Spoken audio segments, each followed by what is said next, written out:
Hello everybody, this is Ace and Beaky here, and I'm going to bring up an old point, and I usually rehash old points that have kind of died down, but I'm just going to throw my 2 cents on it.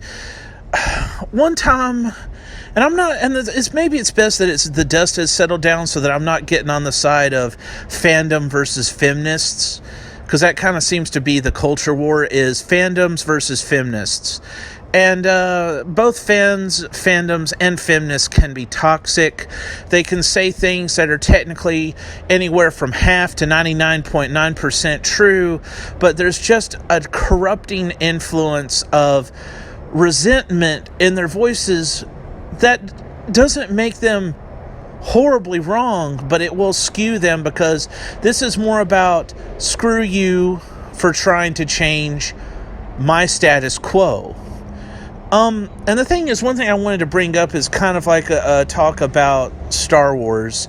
And one thing that Kathleen Kennedy and the people in Hollywood said, that the Galactic Empire is a white supremacist organization. Well, as somebody who, I wouldn't call myself a Star Wars authority, but like an amateur guy who likes to watch those 4-minute lore videos by like 3 different videos, and who's done a little bit of research on his own, saying that Star Wars is a white supremacist organization is kind of a oversimplified, exaggerated half-truth. Mark Hamill said that the Force is religion's best.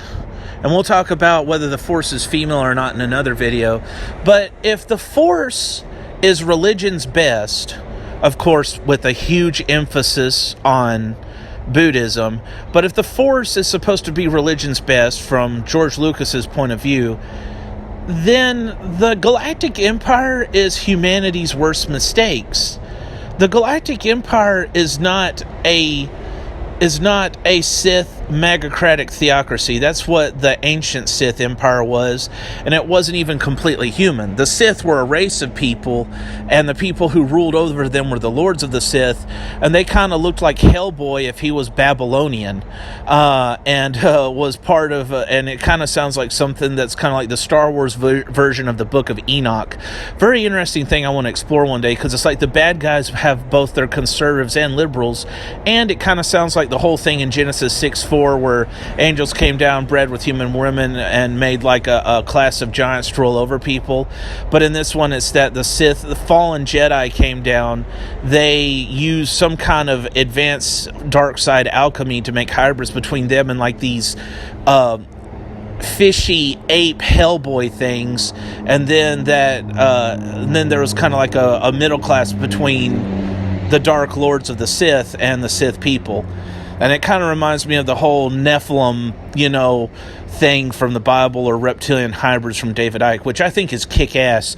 But the thing is that the Galactic Empire, from what I understand, after doing some research on it, the Galactic Empire is not as much a white supremacist organization as it is a lot of humanity's recent mistakes, starting from the Romans and going on up to Nazi Germany. So because it's a lot of humanity's mistakes done in the past couple of thousand years, a lot of those countries would be Eurocentric, but it wouldn't always be about race. It wouldn't always be about being white or being Christian. It's more about people losing their democracy to a dictator and them heroically fighting to win it back. The whole idea of people having a democracy and it becoming a dictatorship because they gave it to the dictatorship because they were scared, that's reflected in Rome. That's reflected in the rise of Napoleonic France. That's reflected in the rise of Nazi Germany. And that's also reflected in the rise, that some people are afraid America's kind of going in that direction now with Vietnam and with Vietnam in the past and the war on terror. There is something to be said about how those things usually tend to favor the right-wing group, but the whole thing is that with Julius Caesar, where we get the term Caesarism, and Napoleon Bonaparte, where we get the word Bonapartism, which are pretty synonymous, it at least has the structure that has a left wing. It's not completely right-wing. So the thing is that also the Romans, although they were European, weren't 100% white, And, the Romans weren't Christian at the beginning. But the thing is that the Galactic Empire, according to lore, aside of what it's based off of, the Galactic Empire, according to lore, is not white supremacist, it's human supremacist. And they still broke their own rules from time to time. They still had leftover clones, and in Legends they would occasionally pump out a batch of cheap clones. And they used a handful of alien mercenaries, to be assassins or proxy armies or bounty hunters or spies or privateers, where it's basically like a sanctioned pirate. So the thing is that even though the Galactic Empire is based on a lot of humanity's mistakes in the past 2,000 years, and I think the Empire's main emphasis would be on the Axis powers and Great Britain, the British Empire, but it's got bits and pieces of everything else. It's not 100% based on something that's completely right-wing, completely Christian, or completely Eurocentric. The thing is that there's bits and pieces about the Galactic Empire that are based on Soviet Russia, from how whenever Soviet Russia fell, there were a bunch of independent rebellions that overthrew the Soviet republics. That's kind of what we don't see, but we hear about, that was implied in the aftermath of Return of the Jedi. Also, the reason why the TIE fighters have green lasers is because the tracer rounds of the Soviets was green, and some of the formations that we see in Return of the Jedi are based off of the Soviet Union. The thing is that the Galactic Empire is not a Christian organization or a religious organization. The closest thing they have to that is statism and a cult of personality around Palpatine. But it's really more about statism as in the fear of chaos and the desire for security. The closest thing it has to real world is fascism, but even though I would say that it's heavily fascist flavored, it's not 100% fascist, because some of it is based off of other things, and it depends on where you live in the empire, whether you're under some kind of half military dictatorship or full military dictatorship. Fascism is the biggest influence, but the Galactic Empire is not a theocracy. It's very secular. Actually, in a nod to a regime that was neither Christian nor European, it's kind of like Mao's China, where they suppress any religion, minus people kind of having a borderline religion about worshiping the emperor, kind of like an imperial cult in Rome, but not quite. So the closest thing to a state religion was stateism, and it was kind of like that cult of personality, kind of like, I'm going to say, Mao's China and the imperial cult in Rome. So the thing is that is the Galactic Empire a white supremacist organization? No, it's not. It's based largely on them, but even if it's based largely on Eurocentric European countries doing wrong, not every last influence is Christian, not every last influence is white. The Galactic Empire is secular. Some of its stuff is even based off of the Soviet Union, and even though there's plenty of parallels you can make to Nazi Germany, there's a handful of parallels you can make to communist countries, and a couple of parallels you can even make to, pagan Rome. So the thing is that it's more about imperialism and statism that leans towards fascism. The racist aspect is that it's humanocentric. But like I said, the Galactic Empire broke its rules, and then eventually under Thrawn in Legends lightened up about it because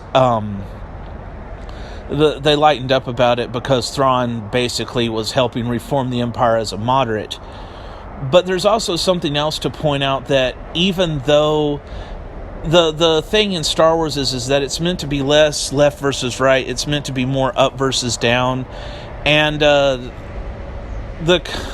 thing is that even though Lucas has described himself as a fuzzy brain liberal, the thing is that a bunch of Republicans who saw that the Empire was a warning about big government asked him if he was a Republican. George Lucas was not a Republican. He, like I said, is a fuzzy brain liberal. But Republicans got something out of it. And you know what? That's good. Because even if George Lucas is a liberal, and even if his stuff wasn't aimed at Republicans, even if some of his stuff was low-key, kind of taking a shot at what he felt was like the dark side of conservatives in America during Vietnam at the time, the thing is that he was such a good writer that he knew how to write it that somebody could get something out of it. And even if he was kind of worried about that, the way it would take form would be something that sometimes Republicans are good at calling out when they aren't committing it themselves, and sometimes liberals are guilty of contributing to. So the thing is that the Galactic Empire, it's a fictional universe. It's more about up versus down politics than it is about left versus right politics. It's more about human supremacy than it is any sort of race. It's a secular organization. Is there sexism in the Empire? It's kind of like in Legends, there's kind of like a silent misogyny, but it's like women can achieve in the Galactic Empire. They're just kind of like, they're not looked down like objectified. They're not like, oh, women need to serve men. It's not like that, but it's kind of like, well, this is a military. It's dominated by males for a reason. Some women can do it, but most of them won't. So we're kind of expecting you to prove yourselves, and we're not really going to have that much faith in you unless you prove it. So was there kind of like a misogyny in the Galactic Empire against women? Yeah, but it was because of a stereotype that the military just wasn't their element. It wasn't because they thought that women should always be submissive to men, or that women were nothing but baby factories. It was at least not what I got. But then again, it's a giant galaxy with, millions of planets and trillions in the military. So I'm sure you could run across all types in that empire just among humans. But, the Empire, even though it had to slow down on the droids and the clones, it still made some clones from time to time, more so in Legends, but even in Disney canon, they still kept some around. And they occasionally made a droid. Droid armies were outlawed, but instead of making a bunch of little droids, they would just find a loophole by making one big security droid for backup. And, like I said, even before Thrawn started recruiting aliens as stormtroopers, they were happy to use the Trandoshans as proxies, and they were happy to, use aliens as spies and all that stuff. So, just doing a little bit of research in Star Wars, yes, you can say it's based off of a lot of white supremacist organizations, but no, not every last thing about the Galactic Empire is a stand-in for something straight white Christian capitalist and right-wing. It's a mishmash of humanity's worst mistakes with big government, just like the Force is a mix mash of religion's best. And even though they have emphasis, with the Force huge emphasis being on Buddhism and the Galactic Empire's emphasis being on fascism, it's not a straight up cut and dried one trick pony. And I just thought I'd throw that out there, because you need to add nuance. And if you want people who are on the right wing to be afraid of fascism, don't bust their balls into fascism's arms. All right, this is Ace and Beaky, over and out.